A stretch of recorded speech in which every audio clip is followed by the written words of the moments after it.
भाई के घर में कोई आ रहा है तो ये जिम्मेदारी, चूंकि ये सांस्कृतिक, चूंकि हम सांस्कृतिक राष्ट्र की बात करते हैं, हिंदुस्तान एक सांस्कृतिक राष्ट्र है, हर जगह नियम कानून भी नहीं चलता है, क्योंकि हम सांस्कृतिक रूप से, कहीं नहीं यहां बोला जाता कि हमसे बड़ा कोई रास्ते मिल जाए तो उसके पैर छूना है, ऐसा बोला जाता है? कहीं लिखा है? नहीं लिखा है ना, क्योंकि सांस्कृतिक है। अगर कोई हमारे राष्ट्र में आया है, अगर हमारी सरकार बोलेगी कि हमारे एलओपी है या विपक्ष के नेता उनके साथ एक डिनर हो जाए तो उसमें बुराई तो कुछ हो नहीं सकती ना, मुझे कोई दिक्कत नहीं है। मिलाते ना, हमारे घर में कोई आता है नाविका जी, तो हमसे मिलने कोई आता है तो हम अपने घर में अपने छोटे भाई कोई बुलाते हैं ना, मिल लो ये मेरे भाई, तो मना तो नहीं कर देता ना कि नहीं नहीं आपका छोटा भाई नहीं मिलेंगे, नहीं नहीं इनसे नहीं मिलेंगे, सिर्फ आपसे मिलेंगे, ऐसा तो नहीं करता ना। यही संस्कृति इस देश की है कि हमारे घर में कोई आता है तो हम दूसरे से भी अपने भाई से मिला देते, क्योंकि ये हिंदुस्तान, लोकतंत्र में एक सत्ता होता है, एक विपक्ष होता है। विपक्ष में भी 236 सीटें हैं, सत्ता के पास 240 सीटें हैं, 4 सीटों के तो कम है। 37% पे आप इस सरकार चला रहे हैं, तो और जो अनुराग भदौरिया जी, संस्कृति समझा रहे हैं आप। संस्कृति तो स्वतंत्रता दिवस, गणतंत्र दिवस, चीफ जस्टिस के समय तब भी होती है, तब तो सांस्कृतिक अपनी ड्यूटीज याद नहीं आती राहुल गांधी को। लेकिन इसके अलावा मैं बताऊं किस तरह से वो संस्कृति दिखाई कांग्रेस पार्टी ने, चाय वाला दिखाकर। वो संस्कृति वाले आज संस्कृति की बात कर रहे हैं। सिद्धार्थ यादव जी, मुझे तो बहुत ही अटपटा लग रहा है कि ये कौन सी संस्कृति की बात कर रहे हैं। की बात करते हैं, लोकतंत्र की बात करते हैं, लोकतंत्र मजबूत होने की बात करते हैं। नाविका जी, इन लोगों की संस्कृति क्या है ये तो पूरा देश जानता है, पर अभी अनुराग भदौरिया जी एक बात कह रहे थे, उनकी बात का मैं उत्तर दे देता हूं। उन्होंने कहा कोई घर में आता है तो जो घर का छोटा होता है हम उसको भी मिलवाते हैं, पर अगर घर में कोई छोटा ऐसा हो कि कोई भी आ जाए वो कोने में ऐसे खड़ा रहे और वो किसी को मिले नहीं, वो मुंह फुलाकर बैठा रहे और जोर जोर से पैर पटक करके रोने लग जाए और अतिथि ही कह दे कि मुझको नहीं मिलना, तो आप उसका क्या करेंगे?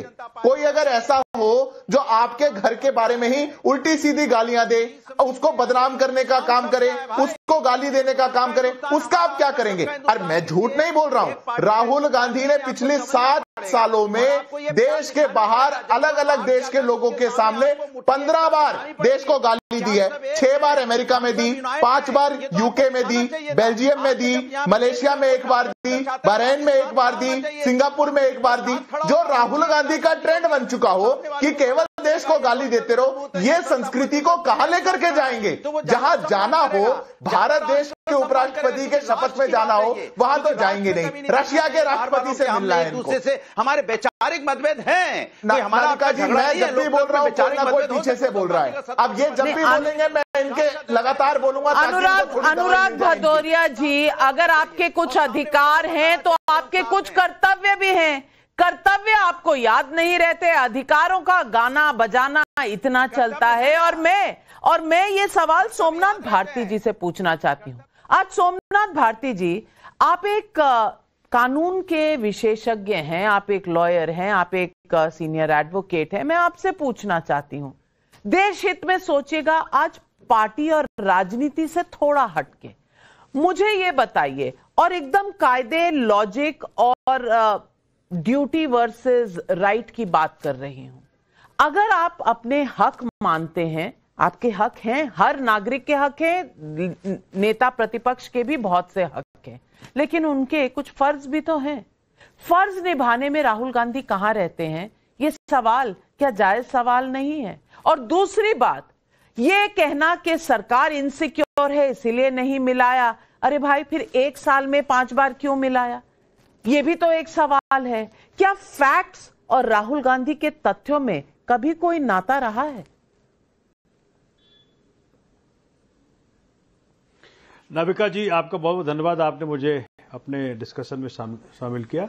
देखिए, मैं यह बात बहुत गंभीरता और जिम्मेदारी से कहना चाहता हूं। राहुल जी के पुतिन साहब से मिलने से भारत को क्या फायदा हो जाएगा मुझे समझ में नहीं आता, लेकिन जो बात है, मतलब मैं सुन रहा था राहुल जी का जो स्टेटमेंट है कि I want to put some other perspective before Putin. So ये बात तो ठीक नहीं है।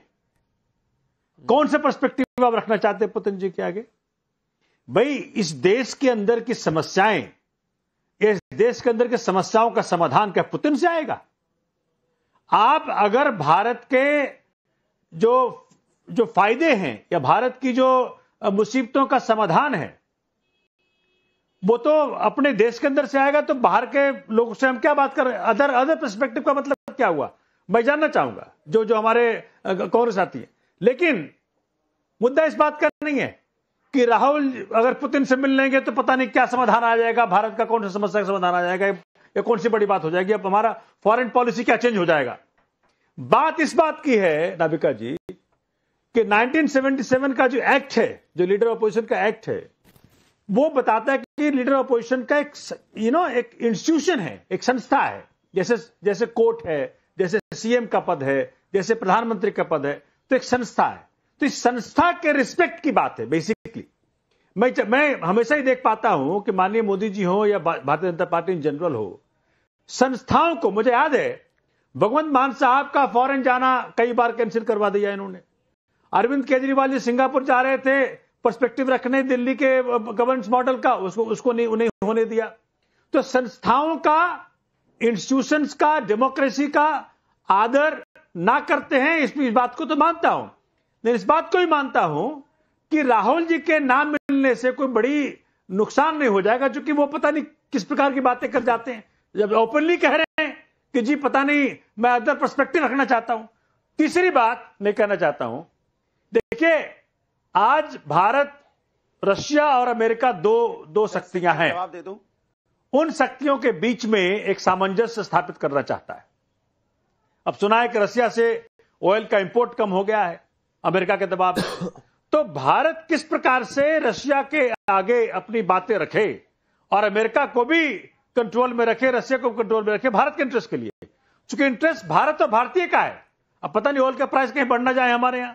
तो यह अच्छा होता अगर बीजेपी या सेंट्रल गवर्नमेंट ये प्रयास करती कि जो अपोजिशन के लीडर्स हैं उनसे बैठ के चर्चा कर लेती है एक बार कि भाई क्या कुछ ऐसा पर्सपेक्टिव है जो देश के हित में चर्चा कर लेते, चर्चा तो कर लेते। पर करण वर्मा जी मुझे ये बताइए कि कौन सी चर्चा में विपक्ष का इंटरेस्ट है? क्या दूसरा पर्सपेक्टिव की जो बात कर रहे हैं राहुल गांधी, वो एसआईआर डिस्कस करना चाहते थे, वो बीएलओ डिस्कस करना चाहते थे पुतिन जी से, तमाम चीजें हैं। मैं पूछना चाहती हूं और आज दोनों तरफ की बात पूछना चाहती हूं, क्या राहुल गांधी का डिमांड सही है या वाकई बीजेपी किसी न किसी तरीके से विपक्षी नेताओं को रोकती रहती है, रोड़े डालती रहती है? नाविका जी, अभी जो डॉक्टर सुधा ने कही वो बड़ी गंभीर बात थी, निकल गई बात में। इन्होंने कहा कि क्या ऐसी चीजें हैं जो मोदी जी जनता से छुपाते हैं जो राहुल जी वहां पुतिन से करेंगे। और यही बात राहुल जी कहते हैं कि वोट चोरी छुपाई जा रही है, एसआईआर में जो धांधली हो रही है वो छुपाई जा रही है। मतलब कि इन्होंने साफ बोल दिया इस समय नेता कांग्रेस ने कि राहुल गांधी की मंशा थी कि पुतिन से वो यहां के जो हमारे देश के अंदरूनी मामले हैं, जैसे कि एसआईआर, वोट चोरी, जुडिशरी खराब है, नरेंद्र सरेंडर, इस तरह की बात करना चाहते थे। तो ये तो इन्होंने खुद बोल दिया, आपके शो पर अभी बोल दिया। और नाविका जी, एक बड़ी सीधी सी बात है, इन्होंने बोला था अनुराग जी ने कि राष्ट्र राष्ट्र राष्ट्र कई बार बोला। भाई जो नेता प्रतिपक्ष ये कहता हो कि भारत एक राष्ट्र ही नहीं है, India is not a nation but A union of states, तो क्या वो राष्ट्र की बात करेगा जो मानता ही नहीं राष्ट्र है?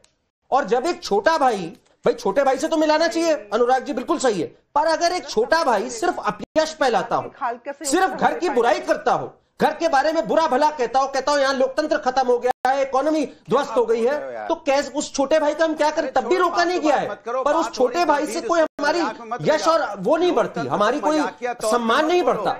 तो ये आज उनको अंदर ताक झांक करके देखना चाहिए कि क्यों आज उनकी स्थिति हो चुकी है। बीजेपी की भाषा बोल के, बीजेपी की भाषा, मैं देश की भाषा बोल रहा हूँ, बीजेपी की नहीं। वो तो राष्ट्र ही नहीं मान रहे, वो तो राष्ट्र ही नहीं मान रहे। इसका जवाब दीजिए। अनुराग भदौरिया जी, ये सर्टिफाई करने वाले आप कौन होते हैं? आपका मत, मैंने आपको समय दिया।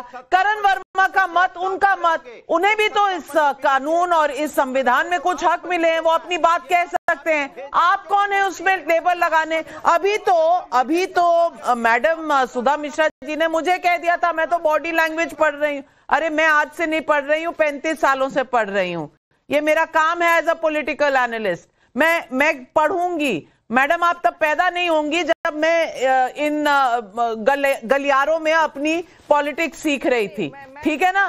तो आप तो मुझे समझाइए मत। लेकिन प्रियंका भारती जी, मैं पूछना चाहती हूं वही सवाल जो अभी करण वर्मा ने उठाया। सवाल यह है कि कौन सा दूसरा पर्सपेक्टिव, सोमनाथ भारती जी ने भी इसकी बात की, ये कौन सा दूसरा पर्सपेक्टिव है जो आप देश से बाहर से आए लोगों को बताना चाहते हैं?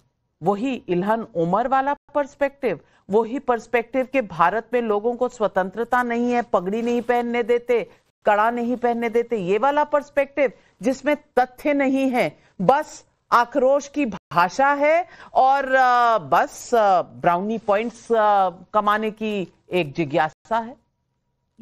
मैं सियोल आपको लेके चलती हूँ क्योंकि हम विदेशों की बात कर रहे हैं। वहां प्रधानमंत्री जाके बोले थे एक बार कि अगर आपके पिछले जन्म में कोई पाप होते हैं तब आपका भारत में जन्म हो जाता है, कहिएगा तो हम वीडियो भी चला देंगे। दूसरी बात की बहुत सारे तस्वीरें यहाँ पर दिखाए हमारे भाजपा प्रवक्ता महोदय कि यहाँ गए वहां गए, इनसे मिले राहुल गांधी, उनसे मिले। ऑफिशियल मीटिंग हुई थी क्या या अपनी कैपेसिटी पे मिले राहुल गांधी? भारत सरकार ने मिलवाया। और सबसे गंभीर बात यह है, क्योंकि ये जो विषय है बहुत गंभीर मसला है, सबसे इंपॉर्टेंट बात यह है कि देश में भाजपा को कम से कम ये तो अब इस मुगालते में नहीं जीना चाहिए कि भाजपा देश है।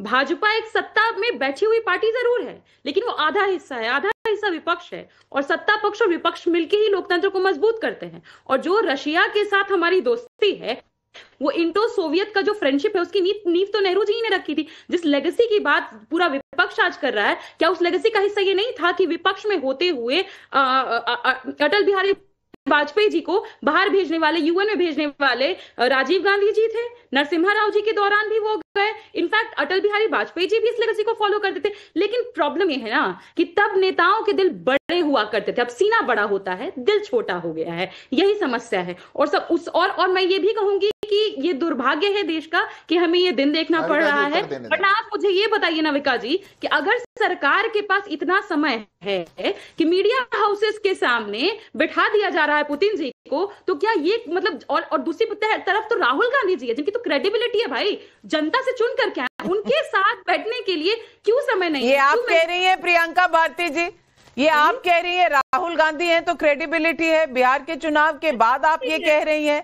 सिद्धार्थ यादव जी, प्रियंका भारती जी को जवाब दे दीजिए। लेकिन मैं एक बात क्लियर कर दूं, ये बार बार लोग कह रहे हैं राहुल गांधी संवैधानिक पद पे हैं।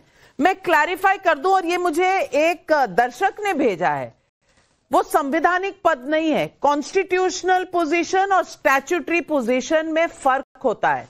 कॉन्स्टिट्यूशनल पोजीशन वो होती है जो संविधान में लिखी होती है, स्टैट्यूटरी वो पोजीशन होती है जो पार्लियामेंट के एक्ट से आती है। पार्लियामेंट के एक्ट से एलओपी आते हैं, तो ये संवैधानिक पद नहीं है। मैं बस ये क्लैरिफाई कर रही हूं, शायद नॉलेज में इजाफा हो जाए। लेकिन सिद्धार्थ